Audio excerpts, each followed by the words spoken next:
Good afternoon. The Fairfax County Police Department was here in this neighborhood at this address 2 days ago. We responded to a call for service for a dispute and a potential burglary in progress. That was Monday 2 days ago. Our detectives have been actively working that investigation ever since that burglary dispute occurred 2 days ago. Today, we were called to the same address, and a man and his wife, the two homeowners, were shot and killed in their front yard. We believe that today's incident is related to the dispute burglary investigation that occurred on Monday. This is a tragic, brutal, vicious double murder. It's unacceptable to the Fairfax County Police Department. It's unacceptable to this community. And the reason why you see so many police officers and other assets out here today is because we take the loss of life very seriously. It's unacceptable to us. We're going to work nonstop until we bring this person or persons to justice. Major Ed O'Carroll is going to brief you on the particular circumstances of this very active and ongoing investigation. I can tell you this was not a random act of violence, not at all. I can also tell you that the shooter or shooters, we strongly believe, are known to a relative of our two victims. I'll say that again. The shooter or shooters, we believe, are known to a relative of our two victims. I offer my thoughts and prayers to this family for the tragedy, the unimaginable tragedy that they just endured. It's a horrific crime. Again, we're going to work very hard until we bring the folks responsible for this crime to justice. Major Ed O'Carroll will give you some additional details to include a description of a suspect vehicle, and he'll answer any other questions you may have. But what I want to do is give Major O'Carroll the opportunity to do that first. I'm not going anywhere. I'm going to be right here, and then we'll answer a couple questions. Major? Thanks, Chief. Appreciate that. Good afternoon. Major Ed O'Carroll. I'm the Bureau Chief of Major Crime, Cyber, and Forensics for the Fairfax County Police Department. I, too, offer my condolences to the family, but also, as the Chief said, our commitment to justice. The person or persons responsible will be brought to justice, but we need help. We need help from you, our local media outlets, our community, to look for a certain car. I'm going to be getting to that in a moment. But I want to back up to 9:20 this morning. At 9:20 this morning, our 911 center received an urgent call of a breaking crime occurring in the 8000 block of Flint Street here in Springfield in Fairfax County, Virginia. Our heroic officers responded rapidly to the scene. We were here within 120 seconds, 2 minutes. First officer on scene, assessing what they would uncover to be two people shot out in front of a residence. Officers radio back, additional officers and assets, as the Chief mentioned.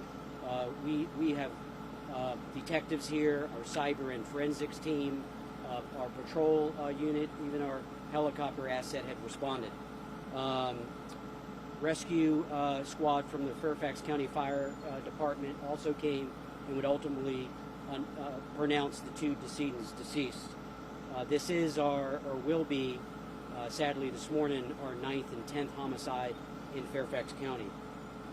9 and 10 too many.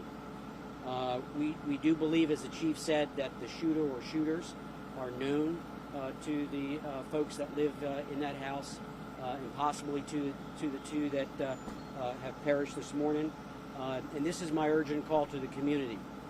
We have announced on social media, and I'll say it just to you all now. We are looking for a newer model Nissan, white vehicle, four-door.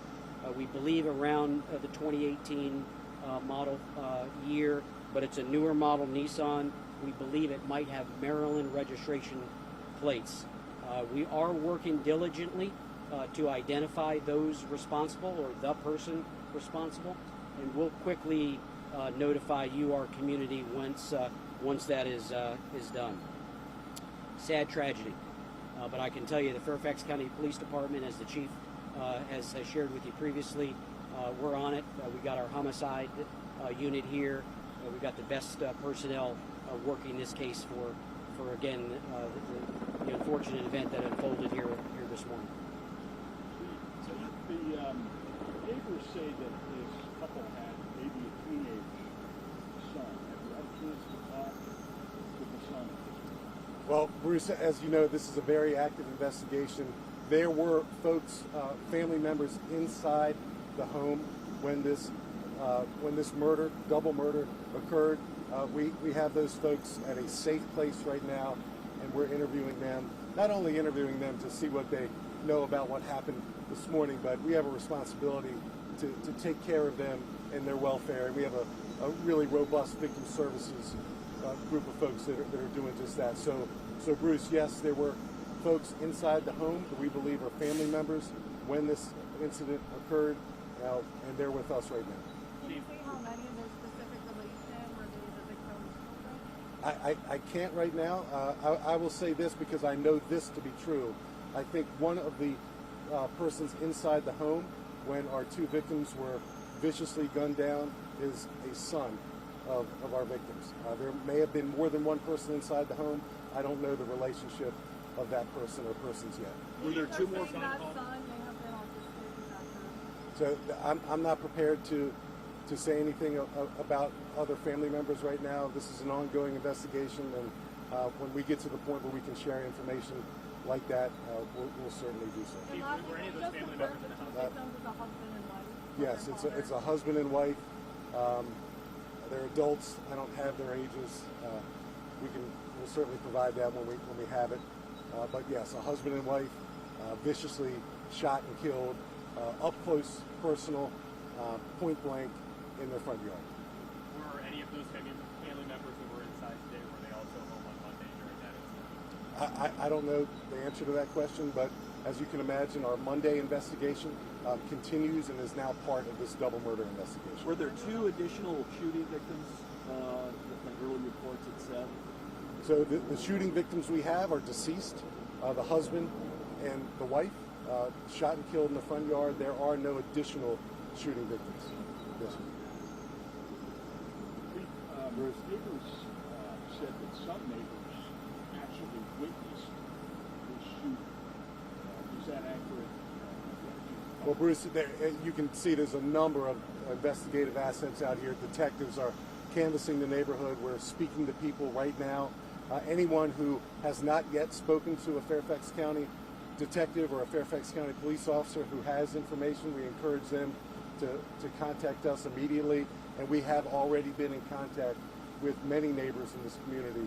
And we're hopeful that there's some camera technology in the neighborhood, and anyone with camera technology that they would like to share with the Fairfax County Police Department to help us solve this grotesque and heinous crime, we encourage them to do so as well. But you can't offer, you don't have any description of what. I'll ask Major O'Carroll if we're prepared to share that yet. Yeah, so that's a great question, and I'm not prepared to even closely identify who we think might be, but we're actively working a person of interest. That's why detectives are busy following all these leads. And Bruce, your question was spot on. The chief commented that if anyone has information that we haven't spoke to yet, the number to call is 703-691-2131. If anyone knows who's responsible for this double murder, and they know where the offender is, or they see that white car and know it's been involved in this double homicide, 911. It's a public safety emergency.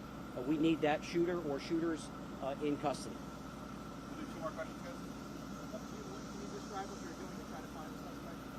Right. So, we had the Monday response here. Detectives were actively working that case. That detective is now partnered with homicide. So we've got all the right people working this, chasing some leads down, talking with neighbors, looking at technology to see to piece this storyline together. So we had some active leads in Monday's case. We know it's tied into today's case, so we put all hands on deck. And once we have confirmed an identity of a shooter or shooters, we'll let everyone know. The result of Monday's altercation, was anything actually stolen? Was it an attempted burglary? Do you know the details about what actually happened on Monday? Yeah, so I don't know. I do know it surrounded a dispute, possibly a burglary. That part is still under investigation. I've seen that lead detective on the scene, and he's working with the homicide team to share everything that occurred Monday, what may have occurred between Monday and 9:20 this morning. That's critical. Let me just add to that answer a little bit. The suspects involved in Monday's dispute and burglary investigation are known to family members of our two victims. So known relationship and known relationship today. The neighbors have also said that this was just a great couple. They used to walk around this neighborhood all the time and say hi to everybody. I mean, that just makes the world. Well, Bruce, isn't it always the case? These are innocent victims who were gunned down, arguably in the prime of their lives, living in a community like this one and raising a family. I don't have words to assuage the grief that the family has or the community has. I can only promise the family and promise the community that we're going to identify the shooter or shooters and introduce the shooter or shooters to the criminal justice system. And I just want to be clear, you said that the suspect are also known to the victim. The suspects, we believe, are known to relatives of the victims. Family members only. Yes. And just to be 100% clear, I mean, it seems pretty clear that you believe that Monday's incident is connected to today's incident? Yes. How much longer do you think that be on your side? Well, all of our crime scene investigations are thorough. They take time. It's certainly a disruption to this community, and we believe the neighbors and the community folks here realize the importance of the Fairfax County Police Department conducting a thorough investigation. So we're going to be out here for a while. We're going to be out here for a while, not only collecting evidence, but talking to folks. And, there are people we have not yet spoken to, and we're going to be here for a while. So if you're watching this at home or on social media, if you haven't spoken to us yet, find a way of communicating to us. We're here, and we're going to be here for quite some time. I don't know. Several more hours. All right, guys. Thank you. Thank you. Thank you.